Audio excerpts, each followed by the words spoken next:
Live from downtown Vancouver at the Vancouver Film School campus, it's time for EP Live. Hey, welcome to EPN. My name is Victor Lucas, and this is my buddy Matt Levitan, who I've known for many, many years, and we're going to get into that. He is here because we are talking a little bit about what we're doing tomorrow on the stream. We're putting together an extra life event with all kinds of cool people that are going to come down. We are. Thank you for doing it. It's going to be great. Yeah, it's going to be awesome. I can't wait. But we've got a great show to jump into right now, and we've got games of November to talk about. We've got reviews on the run. We have a fun Let's Play and chat. But let's get started with the rundown. And today it is going out to X-Man77B, who says Vic is the Dick Clark of gaming. I will take it. I will take that. Thankfully, he said Clark.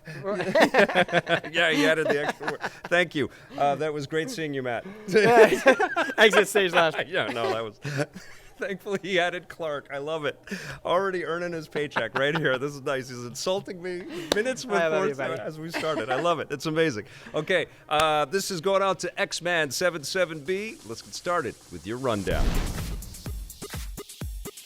Blizzard Entertainment kicked off BlizzCon 2019 with some huge announcements. First up, they have officially unveiled the long-rumored Diablo 4. It promises to take the franchise back to the darker tone of the original games and looks far less cartoonish than Diablo 3. There will also be a stronger emphasis on player versus player zones and greater gameplay distinction between all the different factions. Blizzard is hoping that this will win back longtime fans. They announced the mobile online Diablo Immortal at BlizzCon last year, angering many PC purists, so Blizzard wants Diablo 4 to get a better reception. No release date yet, but we know that it's coming to the PC, underline, and consoles. Are you excited about Diablo 4? I played some Diablo 3. Yeah? Yeah, I got into that a little bit. It's not really your game, though. I like RPGs, but it's... you like more the Japanese RPGs. I'm a turn-based guy. A turn-based guy. I'm an old-school Final Fantasy guy. I love those games, too. But, Diablo 3, I think it was an incredibly addictive experience. Really tuned.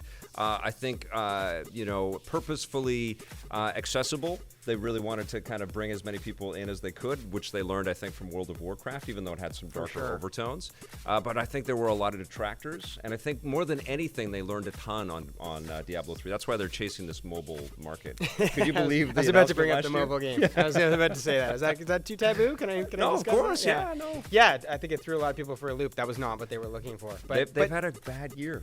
Good launches, good announcements, great stuff added to existing games, but they've had so many controversies, and that was a big one at BlizzCon last year. Yeah, and you wonder how much is the vocal minority, or is it really a majority of people that are like, this is not what we want from your IP? Well, it's know your crowd, right? Yeah. It's like it took Sony a long time. Now, Matt had a long history at Sony, and we're not going to throw any Sony things under the bus or anything like that, but I can now if I want. You can, but, I don't know how cool that would be. But...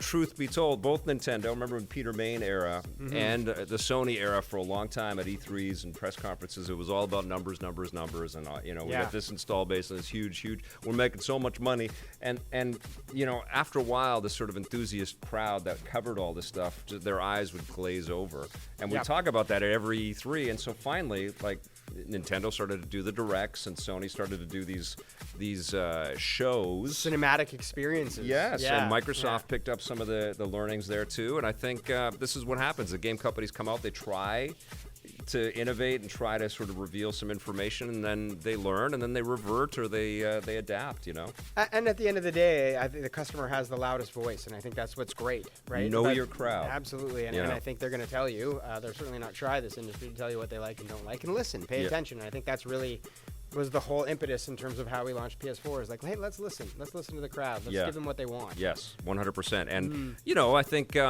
when you put a company as big as Blizzard sort of on the back foot like this, all they can do is come back and rise up to those challenges, and it sounds like they have. Diablo 4 isn't the only big sequel announced at BlizzCon. The developer also unveiled another long-rumored sequel, Overwatch 2. As expected, it will have new characters, weapons, maps, modes, and story content, as well as all the existing characters and maps from the previous game. Thankfully, all the progress and unlocks that players have already earned will also carry over.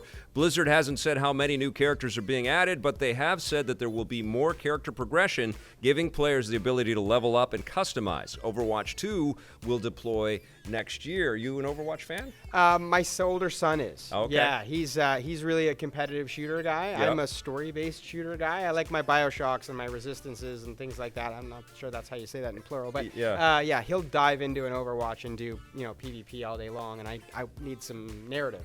Yeah, and I think that was a complaint that was levied at Overwatch, and it's almost like they did the kind of the Titanfall move, where they launched a whole bunch of multiplayer fun with the first game, and then they surprised us with a really deep, cool story campaign. I'm hoping that's kind of what we get out of Overwatch 2. That would be great. That would be a nice little extra effort to the fans, but also to the folks that know they're not going to necessarily compete in the Overwatch League. They actually want to be in the universe, but they want to experience the characters and the story without having to worry about player versus player on a grand scale in esports. And honestly, how do you not do that with these rich characters and all of their awesome personalities? And they've spent the last few years really educating us about their backstories and the skills and the attributes that each of these characters have. Now let's use them in some interesting ways, right? Totally, yeah. The design itself, the art direction and the design of the characters is spectacular. So let's dig into that a little bit more, and let's get the backstory of these characters more than just throw them in a map and have them fight each other. And truthfully, if you're going to sell the game, which is presumably what Activision and Blizzard are going to do, they're going to make you pay for it. Yeah. You can't really do that, I think, now after Fortnite and PUBG and some of these other, and Apex Legends, some of these other free-to-play excellent shooters out there. Mm-hmm. If you come out and say, well, we're multiplayer only and we want your full $60 US price tag, there's going to be a lot of people sort of fighting back against that. And honestly, I don't know how Call of Duty ever reverts away from... speaking of big shooters, reverts away from the campaign. Mm-hmm. I feel like there's still room for single-player shooters, like single-player story-based first-person shooters. Yeah, right? And even when they are reliant on an esports crowd and the player versus player community to build up the popularity of it, I'll still take that 6 or 8 hours of the Call of Duty campaign. It's a roller coaster. Yes. It's amazing. There's stuff coming at you every 2 seconds. There's planes crashing into where you are, and it is on rails in some respects. But that's what I expect, and that's what I love. And if it's not there, I take a pass on the non-story Call of Duty games that we had last year. Yeah, and honestly, this is just like brand extension. If you're like bringing more people into your experience like this, you've already built the groundwork. You've already got so much legacy stuff that's working. Yeah. Now you're gonna build a bunch of cool ways in for the people that don't want to join the Overwatch League. Problem is the cost. Yeah. The moment you got to make the single player campaign is you got to sell the action figures somehow, though, right? And that's the scale that we're at here with a lot of these things. Like Call of Duty is not just to sell the game.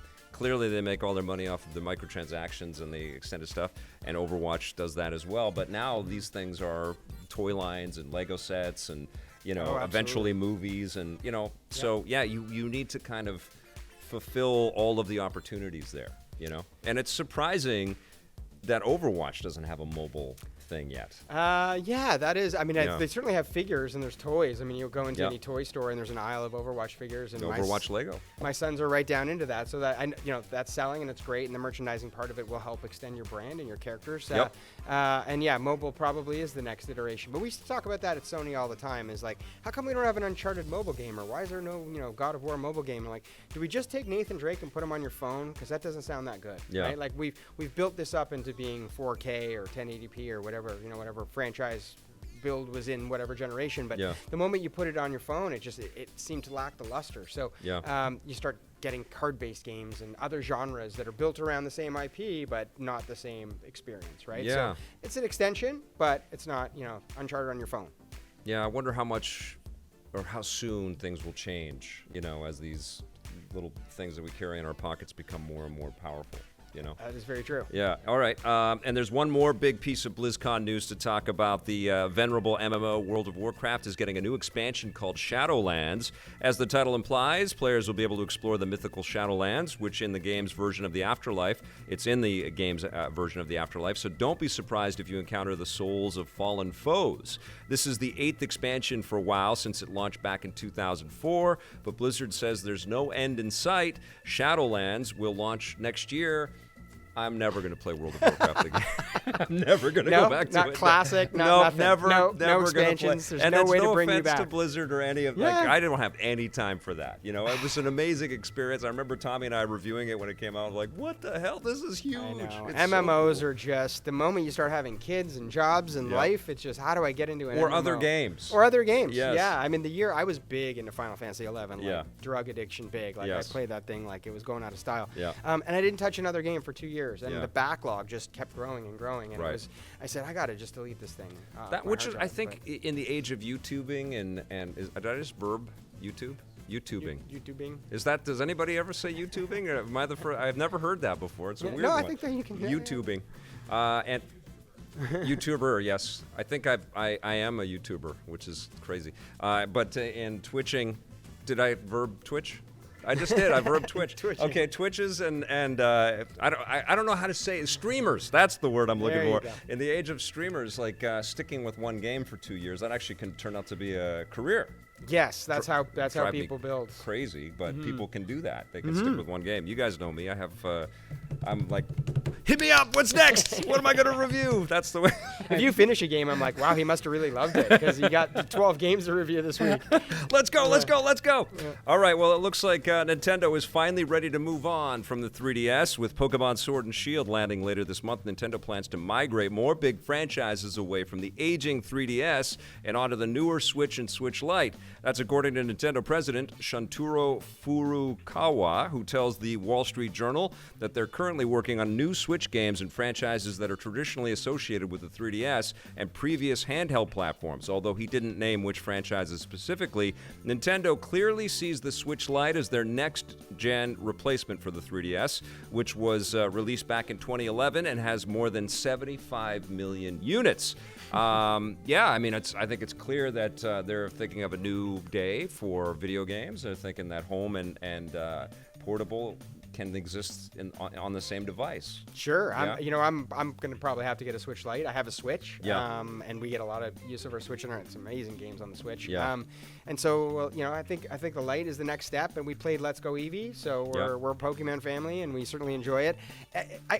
We're roughly the same age, and I have to say, I think that I was about 5 years too old for Pokemon. I think it came out I was already in my 20s, and I kind of was like, I don't know. I don't know if I'm going to catch them all. There's videotape evidence of me being too old for Pokemon because I was at E3 '96 going, tell me about these Pokemon. What are these Pokemon things? If I was just 5 years younger, I would have been all up in that. I would have been collecting them all and battling, and it would have been great. But I was already in my 20s, and it just seemed like it was a little too young for me. But the gameplay's there, right? Yeah. So I know I love RPGs. I love collectible stuff. They're and awesome battling. games. I always get obsessed when I'm playing them, but I don't get obsessed to the point of collecting the plushies and the cards and the everything. But I play the games and I am able to report on them, and they take over my life when I do. But I can also put them away. It's not like a Zelda Breath of the Wild type of experience or Batman Arkham. It's not that same level. But I know it is for a lot of people. Oh, and my littlest guy has binders of cards. Yeah. Binders. Yeah, my kid doesn't even play the games yet. I mean, we played Let's Go Eevee and a little Pokemon Go. But she doesn't really know who the characters. She wants to collect the cards, and we're like, why don't you get to know the game first before you start? There's an interactive world you can play as opposed to the little cards. But I encourage it with my son. He every time we're at the mall, he wants to buy another pack, and he opens it up, and he's Dad, I got a Geo, I got this, and I got that. Oh, it's a rare card, and I'm like, that was me. That was you. Whether it was baseball cards or hockey cards or whatever you collected. Comic books. I collect all kinds of stuff my whole life. So I passed that down to him, and right now it's Pokemon, and I'm That's excited. all good, man. Yeah, they know what they're doing for over there at the Pokemon Company. I'm super psyched for Sword and Shield. I think it's going to be a good game. Blast. Yeah. There's sort of Breath of the Wilding it. But it makes sense for Nintendo to be thinking about their other classic franchises. I would love to see, honestly, a 2D Metroid compilation, not just of the NES and SNES stuff that we've seen a few times out there, but also collecting all of the GBA games, and that 3DS game that they released a couple of years ago was incredible. I would love to see Advance Wars come back on Switch. I think that would be great. They just did an amazing job converting. It's a little too strategy for me. Oh, God, I love that franchise. I know. And Fire Emblem Three Houses is one of the best games of the year. Yeah. And that was a great sort of up port to this new hardware, like taking a Tradition. I mean, there have been console Fire Emblem games, but it's been a while, and it's been a great fit in handheld mode. And to be able to play that game wherever you want is really, really special. But I know Brain Age is coming to the Switch. What other classic Game Boy games or handheld games can you guys think of that should be on the Switch?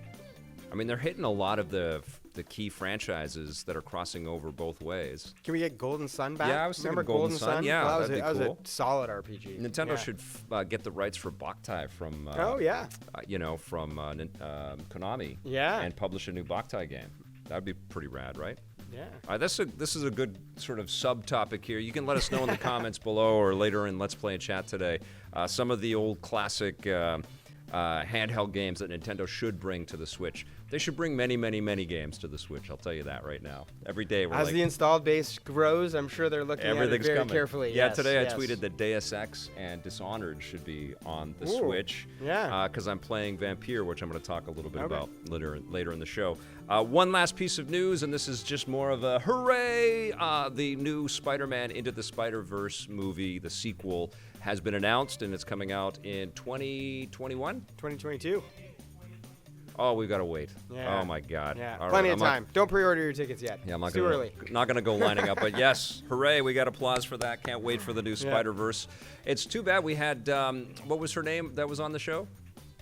Karen from Sony on last week. Oh yeah. Yeah, she was one of the execs that worked on the movie, and they hadn't announced anything. I mean, we knew it was coming, but it would have been great to get some information from her. But I can't wait, and we'll have the Sony animation folks that are making the movie right here in Vancouver on the show.